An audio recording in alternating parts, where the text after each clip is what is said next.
Hello बच्चों, आज हम लोग लीनियर इनइक्वालिटीज के कुछ क्वेश्चन करके देखेंगे।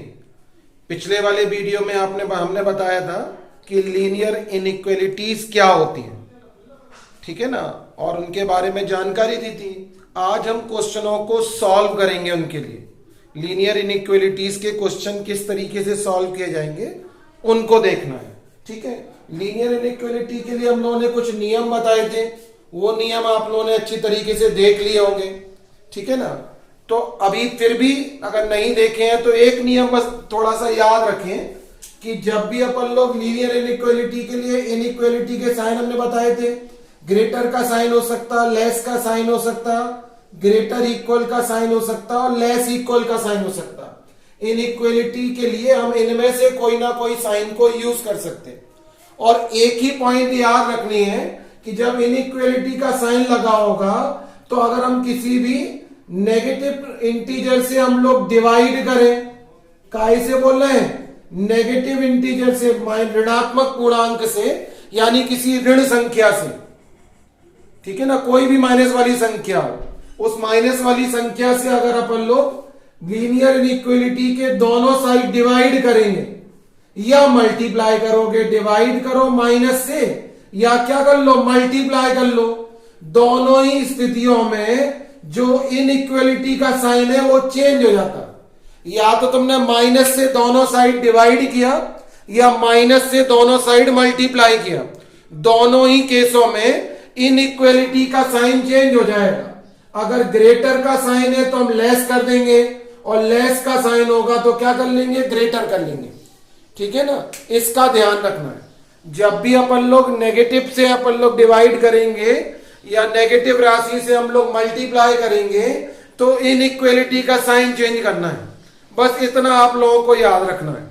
बाकी नॉर्मली जो रूल हम लोग सिंपल भी पढ़ते थे वही रूल लगा सकते कि हम लोग इनइक्वालिटी के दोनों साइड कुछ भी जोड़ लें, कुछ भी घटा लें, पॉजिटिव में किसी से भी मल्टीप्लाई कर लो, पॉजिटिव में किसी से भी डिवाइड कर लो, इनइक्वालिटी का साइन चेंज नहीं होता। केवल एक बार चेंज होगा जब तुम लोग नेगेटिव से अब डिवाइड करोगे या नेगेटिव राशि से क्या करोगे, मल्टीप्लाई, तब इनइक्वालिटी का साइन चेंज होगा, ठीक है। अब कुछ क्वेश्चन अपन लोग देखते हैं। पहले ऐसे क्वेश्चन लिखा हुआ है 30x लेस देन 100 लिखा हुआ है। उन्होंने कहा इस क्वेश्चन को सॉल्व करना है और x की वैल्यू अपन लोगों को निकालनी है। अगर हमें x की वैल्यू निकालनी है तो यहां से 30 हटाना पड़ेगा। नॉर्मल क्वेश्चनों में अपन लोग 30 को नीचे ले जाते थे, वो यहां पे भी करके लिख सकते, बस कंफ्यूज नहीं होना, ठीक है। नेगेटिव में ऐसा नहीं कर सकते कि हम नीचे ले जाएं, इसलिए सामान्य सॉल्व करते अगर हमें यहाँ पे 30 हटाना है, मल्टीप्लाई में 30 लिखा हुआ है और 30 को अगर हटाना है तो इसका मतलब है कि हम 30 से दोनों साइड क्या कर रहे हैं, डिवाइड कर रहे हैं। तो हम लोग 30 से दोनों साइड डिवाइड कर रहे हैं तो 30x अपॉन 30 और ये लिखा 100 अपॉन 30, तो हम लोग पॉजिटिव राशि से डिवाइड कर रहे हैं, इसलिए जो है वो इनइक्वालिटी का साइन चेंज नहीं होगा। जो इनइक्वालिटी का साइन लगा हुआ है वही का वही साइन लगा रहे। तो यहां पर हम लोग 30 से 30 कैंसिल कर दे रहे, ये हो जाएगा x लेस देन 0 से 0 कैंसिल हो गया तो आएगा x less then 10 upon 3। x less then कितना हो गया, 10 अपॉन 3। अगर कुछ नहीं लिखा हुआ है तो बस x का आंसर यही है, x की वैल्यू लेस देन 10 अपॉन 3 है, ठीक है ना। इसी को हम लोग ऐसा भी लिख सकते, x लेस देन 3.3, 3 से डिवाइड कर लोगे तो 3.333 आएगा। हम 3.3 लिख ले रहे हैं तो इसको ऐसा भी लिख सकते हैं। कभी कभार क्वेश्चनों में दिया रहता, वो बोलने लगे व्हेन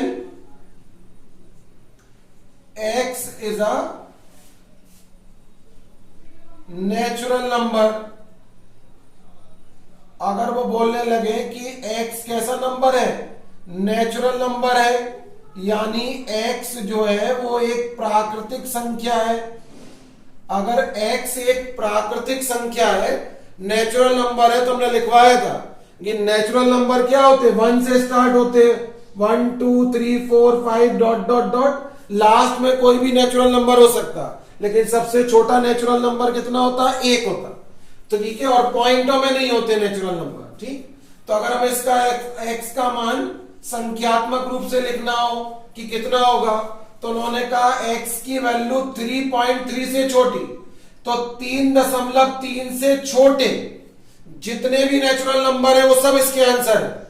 तो 3.3 से छोटा नेचुरल नंबर पहले कौन हुआ? 3 भी 3.3 से छोटा है, तो 3 से छोटे जितने भी नंबर है वो सब इसके आंसर है। यानी इसका आंसर कितने कितने हो सकते? 1 2 3। सेट की फॉर्म में लिखोगे तो 1 भी आंसर हो सकता, 2 भी हो सकता और 3 भी इसका आंसर हो सकता। ठीक है, दूसरा पॉइंट मान लो, सपोज कर लो उन्होंने दिया होता when x is a integer, अगर वो बोलते कि x जो है वो क्या आएगा? इंटीजर है, यानी x एक क्या आएगा? पूर्णांक राशि है। अगर बोल देते कि x कैसी संख्या है कि पूर्णांक, पूर्णांक इंटीजर हमने बताए थे क्या होते? 0 भी होता, 1 2 3 डॉट डॉट डॉट, -1 -2 -3, ये सब इंटीजर्स होते हैं। इन्फिनिटी प्लस में होता और इन्फिनिटी माइनस तक हो सकते। तो अब उन्होंने कहा इंटीजर लिखो, तो अब इंटीजर अगर हम लोगों को सेट में लिखने पड़ते तो क्या होते? 3.3 से छोटा, ठीक है ना, इधर 4 5 6 सब हो सकते। 3.3 से छोटा इंटीजर कौन होगा? 3। तो 3.3 से छोटा इंटीजर 3 हुआ। 3 के बाद ये जितने भी लिखे सब 3 से छोटे इंटीजर है। तो फिर इसका आंसर हम लोग क्या लिख सकते थे? 0 भी हो सकता है इसका आंसर, 1 भी हो सकता है, 2 भी, 3 भी, और नेगेटिव में कुछ भी हो सकता। तो ये सब इसके क्या हो सकते? आंसर हो सकते। ठीक है, अगर उन्होंने बोल दिया होता, वो बोलते when x is a even number, अगर वो बोलते कि x एक कौन सी संख्या है कि सम संख्या है, ठीक है ना, तो 3.3 से छोटी अपन लोग क्या लिख लेते? सम संख्या लिख लेते। तो 3.3 से छोटी सम संख्या हम लोग कितनी लिखते? 2। 3.3 से छोटी सम संख्या लिखना है, ठीक है ना, धनात्मक संख्या लिखी है सम में, तो 2 होगी। तो इस तरीके से अपन लोग आंसर जैसे पूछे जाएंगे वैसे लिखना है। और अगर कुछ नहीं पूछा, अगर वो बोलते कि x जो है केवल एक रियल नंबर है, तो रियल नंबर में बस यही आंसर हो सकता। रियल नंबर या वास्तविक संख्याएं क्या होती? बस अंडर रूट के अंदर माइनस नहीं आना चाहिए। तो यहां तो अंडर रूट इनमें आएगा ही नहीं, क्योंकि हम लोग क्वाड्रेटिक नहीं पढ़ रहे, ठीक है, लीनियर इक्वेशन पढ़ रहे हैं, लीनियर। तो एक घात से ज्यादा समीकरण ही नहीं पढ़ना, तो अंडर रूट तो आना ही नहीं है, ठीक है ना। तो ये सारे रियल नंबर होते। रियल नंबर अपॉन में भी हो सकते, पॉइंट में भी हो सकते, 0 भी हो सकता, माइनस में भी हो सकता। बस रूट के अंदर माइनस आएगा तो वो रियल नंबर नहीं होता। तो यहाँ रूट के अंदर माइनस आना नहीं है, इसलिए इसी को इतना अंतर लिख सकते थे रियल नंबर के लिए कि 3.3 से छोटे सारे मान। तो 3.3 से छोटे बहुत सारे मान हो सकते, तो वो सारे इसके आंसर होंगे, ठीक है ना। अगर ये पूछा होता तब लिखोगे, वरना आंसर हम लोग इतना ही लिख सकते थे, ठीक है। एक और क्वेश्चन देखो, उन्होंने इसे बोल दिया -8x ग्रेटर देन लिखा हुआ है 45। -8x ग्रेटर देन कितना लिखा? 45 लिखा। तो अगर हम लोगों को x की वैल्यू निकालना है तो -8 हटाना पड़ेगा। तो -8 हटाने के लिए -8 का दोनों साइड डिवाइड कर दो। तो -8 का यहां पे भी डिवाइड कर रहे हैं और -8 से इसमें भी डिवाइड कर रहे हैं। फिर हमने बताया था अगर तुम नेगेटिव से डिवाइड करोगे या मल्टीप्लाई करोगे, इनइक्वालिटी का साइन चेंज हो जाएगा। अभी काय का साइन लगा था? ग्रेटर का, अब काय का हो जाएगा? लेस का, ठीक है ना।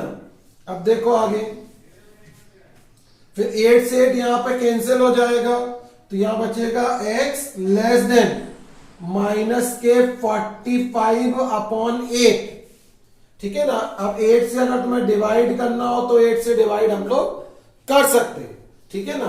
तो 8 से डिवाइड कर लो इसमें, 8 5 जा कितना होगा? 40 होगा, ठीक है ना। और 8 6 जा कितना होगा? 48। तो x की वैल्यू लेस देन -5 पॉइंट कितनी होगी? 6। -5.6 से छोटे जितने भी मान है वो सब इसके क्या होंगे? आंसर होंगे।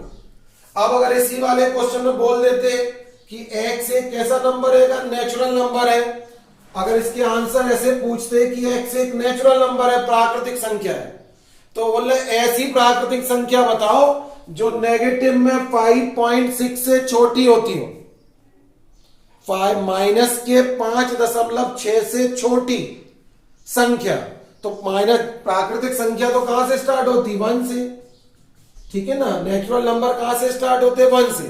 तो ऐसा कोई नंबर नहीं हो सकता जो माइनस के 5.6 से छोटा होता हो। तो अगर वो बोलते कि, अगर ये लैंग्वेज हम उतार नहीं रहे, ऐसी लैंग्वेज को लिख रहे हैं, अगर वो बोलते कि x कैसा नंबर है, नेचुरल नंबर है, तो इसका कोई आंसर नहीं हो सकता, तो ब्लैंक लिखते सेट को, ठीक है ना। या फिर इसी को हम लोग क्या बोलते थे, 5, वरना इसको खाली छोड़ देंगे, कोई आंसर नहीं हो सकता। लेकिन अगर वो पूछते सेकंड वाले में कि x क्या आएगा, एक इंटीजर है, पूर्णांक है, तो इंटीजर तो नेगेटिव में होते हैं, ठीक है ना। तो इंटीजर अपन होने पड़े 0, 1, 2, 3 और -1, -2, -3, ये सब इंटीजर्स होते हैं, ठीक है ना। तो माइनस के 5.6 से छोटा इंटीजर लिखना, तो 5.6 से छोटा इंटीजर क्या होगा, -6 हो सकता, -7 हो सकता, -8 हो सकता, कहां तक हो सकता, माइनस के इंफिनिटी तक हो सकते अगर पूछा जाएगा तो, वरना वहीं पर हम लोग आंसर अपना खत्म कर सकते, ठीक है। तीसरे वाले क्वेश्चन में देखो लिखा हुआ है 6x माइनस के 5 लेस देन कितना लिखा हुआ है, 7, ठीक है। अब इसको सॉल्व करना और x की वैल्यू निकालनी है, तो सबसे पहले तो इस -5 को हम लोग उस तरफ ले जा रहे हैं, तो -5 वहां ले जाओगे तो कितना हो जाएगा, प्लस का 5, तो ये हो जाएगा 6x और 7 और 5 कितना हो गया, 12। अब हमें x की वैल्यू निकालना है तो 6 हटाना पड़ेगा, तो 6 से दोनों साइड डिवाइड कर रहे हैं, और पॉजिटिव नंबर से डिवाइड करोगे तो कोई फर्क नहीं पड़ेगा, तो x लेस देन 6 2 जा कितना हो गया, 12, यानी x की वैल्यू 2 से छोटी लिखनी है, ठीक है ना। फिर वही आएगा, अगर मान लो आ गया, उन्होंने कहा कि x एक नेचुरल नंबर है, तो 2 से छोटी प्राकृतिक संख्याएं कौन कौन सी होती, केवल एक होती है। और अगर वो बोलते कि x क्या है, इंटीजर, पूर्णांक राशि है, तो इंटीजर होगा तो कौन कौन इंटीजर हो सकता है, एक भी हो सकता, 0 और -1, -2, ये माइनस के इंफिनिटी तक कोई भी इंटीजर इसका आंसर हो सकता, ठीक है। और क्वेश्चन देखो, आगे के सभी क्वेश्चनों में रियल नंबर्स के लिए अपन लोगों को लिखना है, तो हम लोग चाहे तो अपना आंसर ग्रेटर लेस पर इसको छोड़ सकते। जैसे क्वेश्चन लिखा हुआ है 4x प्लस का 3 लेस देन 3x माइनस के 1 लिखा हुआ है, इसको सॉल्व करना है।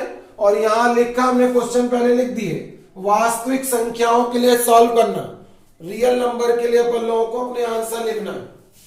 तो 4x ऐसे ही लिख रहे, प्लस का 3x यहां लाओगे, माइनस का 3x, और ये प्लस का 3 वहां ले गए तो -3, 4x से 3x माइनस करोगे x, लेस देन कितना लिख सकते हैं, -4, -4 से छोटा कोई भी इंटीजर इसका आंसर हो सकता, ठीक है ना। कोई भी वास्तविक संख्या हो सकती है, ओनली इंटीजर नहीं, पॉइंटों वाले भी इसके सबके क्या हो सकते हैं, आंसर हो सकते, ठीक। अब एक क्वेश्चन आप लोग देखो 7 नंबर पर लिखा हुआ है x minus 1/7 greater equal to x plus 3। Normal तरीके से ही सॉल्व करना है, बस ये ध्यान रखना है कि अगर बस आप लोगों को नेगेटिव से डिवाइड करना है तो फिर साइन चेंज होगा, अदरवाइज सीधा ऐसे क्रॉस मल्टीप्लाई करते थे वैसे ही कर लो। 3 का यहां मल्टीप्लाई करो तो 3x minus 3 greater equal to 7 का वहां मल्टीप्लाई करो तो 7x प्लस का 21। अब x वाले सारे टर्म यहां लाओ, 3x 7x यहां लाए -7x ग्रेटर इक्वल टू 21 और -3 वहां ले गए +3। 3x से 7x माइनस होगा माइनस के 4x ग्रेटर इक्वल टू हो गया 24। अब देखो हमें x की वैल्यू निकालना तो -4 से डिवाइड करना पड़ेगा और -4 से दोनों साइड डिवाइड करो तो -4 से से दोनों साइड डिवाइड किया तो जो भी साइन लगा था वो चेंज हो जाएगा। अभी ग्रेटर का साइन लगा था, काय का हो जाएगा, लेस का। तो यहां तो 4 से 4 कट जाएगा, x less than equal to 4 6 जा कितना होगा 24। तो x की वैल्यू माइनस के 6 हो गई। और देखो आप लोग क्वेश्चन नंबर 9 वाला देखो, लिखा हुआ है 5/4x greater 1 plus 1/3 4x minus के 1। इसको जैसे नॉर्मल सॉल्व करते थे वैसे ही करेंगे। ये लिखा हुआ है 5x/4 ग्रेटर, इनमें दोनों में 3 एलसीएम ले लो तो 3 से मल्टीप्लाई होगा तो 3 प्लस 3 कैंसिल, यह आएगा 4x माइनस का 1। ठीक है, ये हो जाएगा 5x/4 greater 3 plus bracket open कर लो 4x माइनस के 1/3, यह आएगा 5x/4 greater 4x plus 2/3। Cross multiply कर लो तो 5 3 जा 15x ग्रेटर 4 से मल्टीप्लाई करोगे 16x प्लस 4 2 जा 8।